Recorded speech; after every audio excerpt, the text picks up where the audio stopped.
Railway में बिना exam के स्पॉट कोटे से डायरेक्ट वैकेंसीज का नोटिफिकेशन आउट है और इसके फॉर्म फिल किए जा रहे हैं। ठीक है, गुवाहाटी से यहाँ पर ये वैकेंसीज निकली हुई हैं और वैकेंसीज मैं आपको बता दूं 24 वैकेंसीज के लिए ये नोटिफिकेशन आउट है। पूरी डिटेल इस वीडियो में मैं आपको बताने वाला हूँ कि आपके पास कौन सा सर्टिफिकेट होना चाहिए और किस तरीके से आप अप्लाई कर सकते हो और किन किन टाइप की किस किस गेम्स की वैकेंसीज इसमें निकली हुई हैं और कितना कौन सा सर्टिफिकेट आपके पास होना चाहिए और इसका पे स्केल क्या होने वाला है। तो सबसे पहले दोस्तों 22 तारीख से ये फॉर्म फिल किए जा रहे हैं, 22 मई से, और इसकी जो लास्ट डेट है वो 9 जून है। 9 जून तक आप इस फॉर्म को फिल कर सकते हो।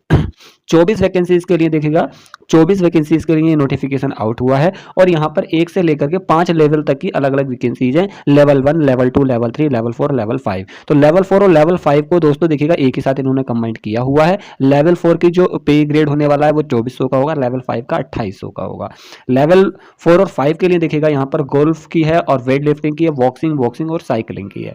किस पोजीशंस के लिए है ये आपको यहाँ पर दिखाई दे भी रहा होगा कि मैन वुमेन की कितनी वैकेंसीज है, कौन सी देखिएगा किस पोजीशंस के लिए कौन सी वैकेंसीज का है, यहाँ पर कितने किलोग्राम के अंदर होना चाहिए, ये सारी डिटेल्स इसमें पहले से इंडिविजुअली दे रखी है। लेवल 3 और 4 का जो पे स्केल होगा वो 1900 का और 2000 का होगा। क्रिकेट और बॉक्सिंग के लिए है मैन और वुमेन, बॉक्सिंग केवल वुमेन के लिए 40 केजी के अंदर। वहीं लेवल 1 का जो पे स्केल होगा वो 1800 का होगा और यहाँ पर भी देखिएगा कि बैडमिंटन, क्रिकेट और फुटबॉल, गोल्फ और टेबल टेनिस, ये इतने टाइप के गेम्स के लिए 24 वैकेंसीज का नोटिफिकेशन है यहाँ पर। तो 24 वैकेंसीज हैं टोटल मिला करके। अगर एज की मैं बात करूँ तो एज यहाँ पर देखिएगा सभी की मिनिमम एज 18 साल और मैक्सिमम एज 25 साल होनी चाहिए 1 जुलाई 2024 के अकॉर्डिंग। वहीं एज का अगर उसके साथ एजुकेशन की बात की जाए कि एजुकेशन क्या क्या होनी चाहिए, तो यहाँ पर एजुकेशन में जो आपका लेवल 4 और लेवल 5 है वो ग्रेजुएट कैंडिडेट आएंगे लेवल 4 और 5 के अंदर, जो ग्रेजुएशन जिसकी कंप्लीट हो गई होगी या दोस्तों इक्विवेलेंट कोर्स में आप आ रहे हो, ग्रेजुएशन के कोई इक्विवेलेंट 3 साल का आपने डिग्री कर रखा है, तो आप लेवल 4 और लेवल 5 के लिए अप्लाई कर सकते हैं। वहीं दोस्तों 2 और 3 के लिए वो आएंगे जिन्होंने 12th पास कर रखा है या 10th के बाद 2 साल का कोई भी स्टेजेस कोर्स कर रखा है, 2 साल का, 10th के बाद 2 साल का।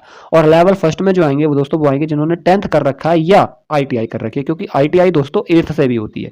ठीक है, आईटीआई 10th से भी होती है मैं आपको बता दूं, और आईटीआई 8th से भी होती है। अगर आपने 8th से अगर आईटीआई कर रखी है तब भी आप यहाँ फॉर्म फिल कर सकते हैं। बस शर्त यह है कि आपके पास स्पोर्ट्स का कोई सर्टिफिकेट होना चाहिए और किस लेवल का स्पोर्ट्स का सर्टिफिकेट होना चाहिए ये भी मैं आपको इस वीडियोस में आगे बताने वाला हूँ। ठीक है, अब देखेंगे स्पोर्ट्स के क्या नॉर्म्स होने वाले हैं। जो स्पोर्ट्स का सर्टिफिकेट होगा तो यहाँ पर अगर लेवल 4 और लेवल 5 के लिए आप अप्लाई कर रहे हैं तो इसकी सैलरी 5200 से 20,200 के बीच में होगी पे बैंड 1 की।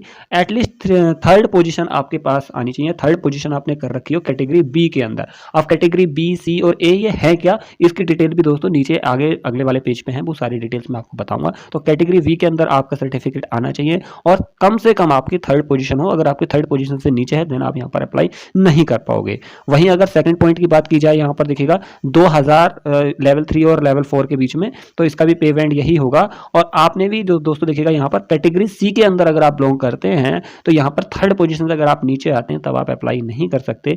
इसी के साथ दोस्तों अगर आपने federation cup championship senior category के अंदर अगर फर्स्ट रैंक भी हासिल किया तब भी आप यहाँ पर अप्लाई कर सकते हो। फेडरेशन कप चैंपियनशिप के अंदर फर्स्ट रैंक वाला कैंडिडेट यहाँ अप्लाई कर सकता है। अगर आप लेवल 1 के लिए अप्लाई कर रहे हैं तब भी आपको एटलीस्ट 3rd पोजीशन से नीचे नहीं होना चाहिएगा, 1st, 2nd, 3rd पोजीशन के साथ में होना चाहिए। उसी के साथ देखिएगा 8th पोजीशन वाला यहाँ पर देखिएगा सीनियर नेशनल चैंपियनशिप वाला, केवल सीनियर नेशनल चैंपियनशिप वाला यहाँ पर अप्लाई कर सकता है 8th पोजीशन वाला। अब ये कैटेगरी ए बी सी है क्या, इसके बारे में जानकारी लेते हैं। देखिएगा कैटेगरी ए क्या है, ओलंपिक गेम के अंदर सीनियर कैटेगरी। कैटेगरी वी है आपकी वर्ल्ड कप जूनियर यूथ या सीनियर, जूनियर यूथ और सीनियर के अंदर। वर्ल्ड चैंपियनशिप के अंदर आता है, एशियन गेम्स का होगा, कॉमनवेल्थ गेम का सर्टिफिकेट चल जाएगा, यूथ ओलंपिक का चल जाएगा, डेविस कप जो दोस्तों टेनिस का होता है, चैंपियन ट्रॉफी जो हॉकी के अंदर मिलती है, थॉमस अर्वन कप जो बैडमिंटन में होता है दोस्तों। तो इस तरीके से आपने अगर कोई कप ले रखा है तो वो सारा का सारा कैटेगरी किसके अंदर आने वाला है, कैटेगरी बी के अंदर।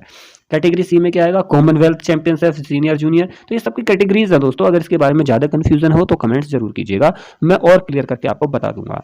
अब यहाँ पे नॉर्म्स देखेंगे कि कैटेगरी के अंदर क्या क्या नॉर्म्स अगर आ रहे हैं, बैडमिंटन के क्या क्या नॉर्म्स होंगे, तो इस नॉर्म्स को आपने वेरीफाई कर रखा होगा तभी आप यहाँ पर दोस्तों अप्लाई करने के योग्य होंगे। और यहाँ पर मैं आपको क्लियरली बता दूं कि यहाँ सिर्फ और सिर्फ आपका ट्रायल होगा, आपका कोई एग्जाम नहीं होगा। अगर आप फॉर्म फिल करते हैं तो फॉर्म फिल करने के बाद सीधा आपको ट्रायल के लिए बुलाया जाएगा और जो ट्रायल में शॉर्टलिस्टेड हो जाएगा, ठीक है, जो ट्रायल में शॉर्टलिस्टेड हो जाएगा उसका ही पर्सनल इंटरव्यू होगा और इंटरव्यू के बाद में डायरेक्टली उसको अपॉइंट कर लिया जाएगा। ठीक है, देखिएगा सिलेक्शन प्रोसेस के बारे में और जान लेते हैं यहाँ पर जो मैं बात कर रहा हूँ सीधा सीधा।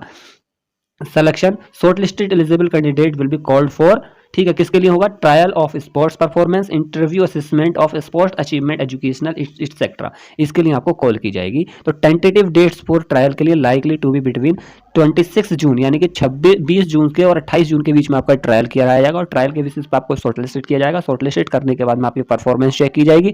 परफॉर्मेंस के बाद में आपके एजुकेशनल डॉक्यूमेंट, इंटरव्यू, असेसमेंट जो भी आपको देना है, इसका सेकंड फेज होगा, उसके बाद आपका सिलेक्शन कर लिया जाएगा। अगर मार्किंग की बात की जाएगा, देखिएगा मार्किंग तो 40 नंबर का आपका क्या होगा, कोच ऑब्जर्वेशन होगा। फिट कैंडिडेट के 25 मार्क्स होंगे। नॉट फिट कैंडिडेट के लिए दोस्तों क्या होगा, कैंडिडेट सिक्योर मार्क्स बिलो 25। देखिएगा को यहाँ पर देखिएगा मार्क्स इस तरीके से डिस्ट्रीब्यूशन है। Observation during the trial 40 marks का होगा। फिट कैंडिडेट अगर तो उसको 25 से ज्यादा मार्क्स दिए जाएंगे अगर कैंडिडेट फिट होगा, और अगर नॉट फिट होगा तो उसको 25 से कम मार्क्स दिए जाएंगे इन 40 में से, ठीक है। आगे देखिएगा बहुत सारी चीजें यहाँ पर दे रखी हैं जिस हिसाब से आपका क्राइटेरिया दिया जाएगा, और मार्क्स का डिस्ट्रीब्यूशन देखिएगा यहाँ पर दे रखा है। 100 मार्क्स के लिए आपका ये ट्रायल किया जाएगा। For game skill physical fitness coach observation 40 number का होगा। असेसमेंट ऑब्जर्वेशन स्पोर्ट असेसमेंट और नॉर्म्स आपके 50 नंबर के होंगे। एजुकेशनल क्वालिफिकेशन के 10 नंबर होंगे। इस तरीके से 100 नंबर में से आपका सिलेक्शन किया जाएगा।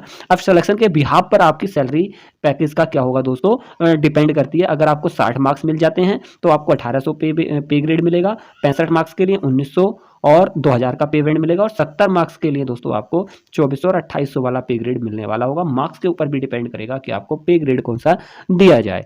यहाँ पर दोस्तों वीडियो अच्छी लगी तो लाइक कीजिएगा। ऐसे ही वीडियोस के लिए दोस्तों चैनल से जुड़ सकते हैं।